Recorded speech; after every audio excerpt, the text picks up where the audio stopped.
what is the best way to approach this market? I've got 3 points. It would be nice to know that your realtor has managed a multiple offer situation before. 10 offers, 20 offers, as high as 40 offers we heard of last week. While that's great and options are always key to you as the seller, it's kind of a little bit, for lack of better words, overkill. It's always nice to get people emotionally attached because we always know that's what they pay more money for. Oh my God, I can see the kids on the couch here. This is such a beautiful view. He may have the thing with the black eyes and his little nose job. We all know he's insecure about the face, as he should be, but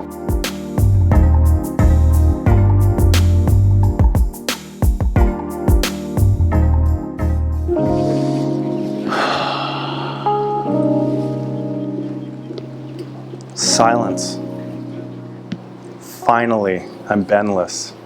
The good old days. Just sit in it for a minute. Silent perfection. Good afternoon, everybody. I'm Jay McInnes. As you know, Benjamin Robinson is not with us. He is undergoing a routine surgery, rumor has it. Something in his nose, something along those lines. I'm convinced it's a nose job. We will see in a week or two when he is back beside me, but for now we're gonna take in this silence and just love it. So today, as you all know, the market is crazy. We're not gonna go through those numbers now. Inventory is down, sales are up. Inventory numbers are down sales numbers are down because there's nothing to buy. So there is a lot of pent-up demand. There's talk of rates going up, hasn't happened yet. There's talk of investor deposit numbers inflating, got to put more down to buy, hasn't happened yet. So there's things in the talks right now to slow, but nothing has slowed yet. So today we talk to you sellers about what is the best way to approach this market. I've got 3 points. We usually go off the cuff. This is relatively off the cuff, but I've got 3 points to go with today. So today is picking your realtor, of course. The most important decision of your lives to date. Just kidding. You need to, when picking a realtor, it would be nice to know that your realtor has managed a multiple offer situation before. So there's no such thing as a stupid question, as we all know by now. Ask your agents who you're interviewing, have you dealt with multiples before? Chances are, depending on what segment of the market you're in, you will become a multiple offer situation. So have you dealt with offers before? How did we do it? Are we going to print them all out? Are we going to sit in front of a table and go through it? Are you going to send me files? Just getting an idea of what it's going to look like if and when, best case scenario for you, Mr. and Mrs. Seller, happen, that you go into multiple offers. So yeah, walk through that. Get your perfect world circumstance under control. These are the dates we want.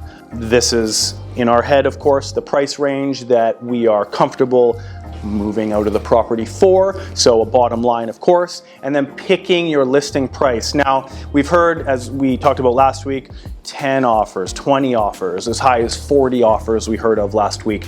While that's great and options are always key to you as the seller, it's kind of a little bit, for lack of better words, overkill.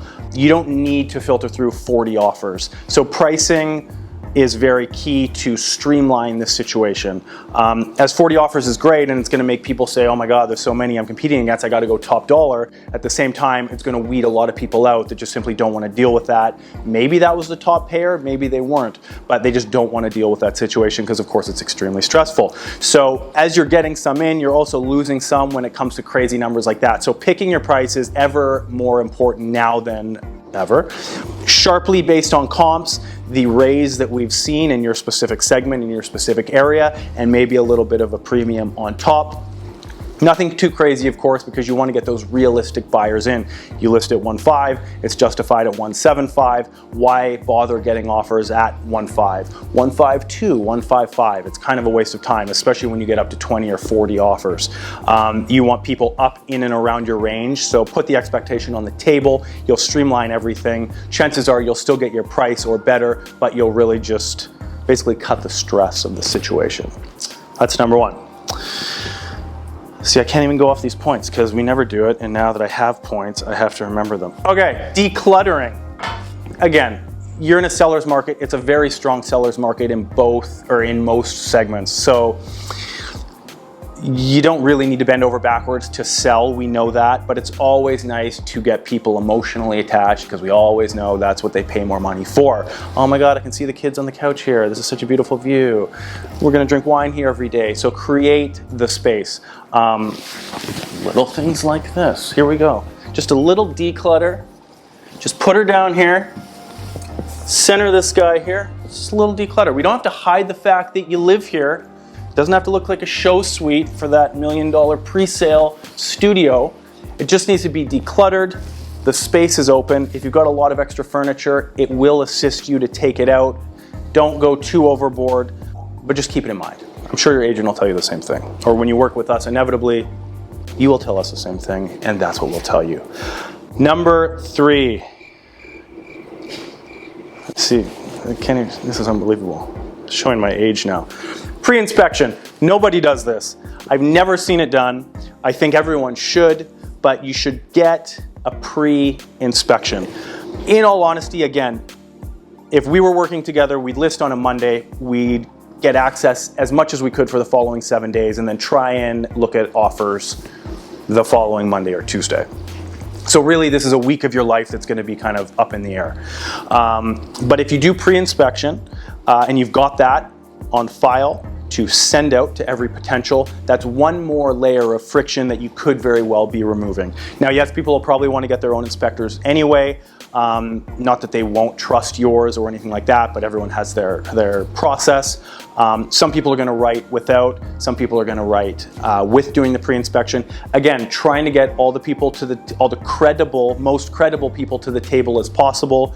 Maybe someone that was willing to pay top dollar, which you'll never know, said, I just don't want to do a pre-inspection. There's already 5 going on. It's too much clutter. I want an easier process, so I'm gone.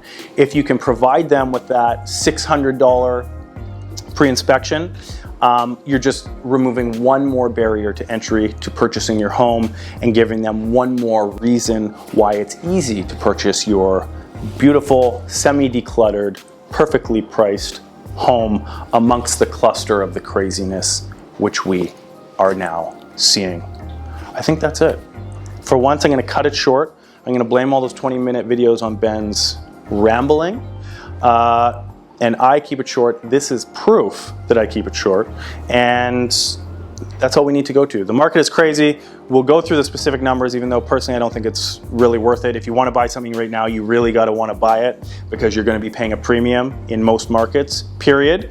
That's fine. Sellers, again, still put the time in, still put the effort in to do as much as you can. If it's an investment property, a little bit harder. You can't start dictating how tenants are going to leave the place, so on and so forth. So just be polite and hopefully they declutter in their manner for you. But those are basically the 3 top points to get, again, the most streamlined top dollar in the current craziness of the Vancouver and Greater Vancouver and beyond real estate markets. I will leave you with that. I will see you next week. Ben may be back. He may be not. He may have the thing with the black eyes and his little nose job. We all know he's insecure about the face, as he should be, but we'll talk about that later with him. Thank you. Bye for now.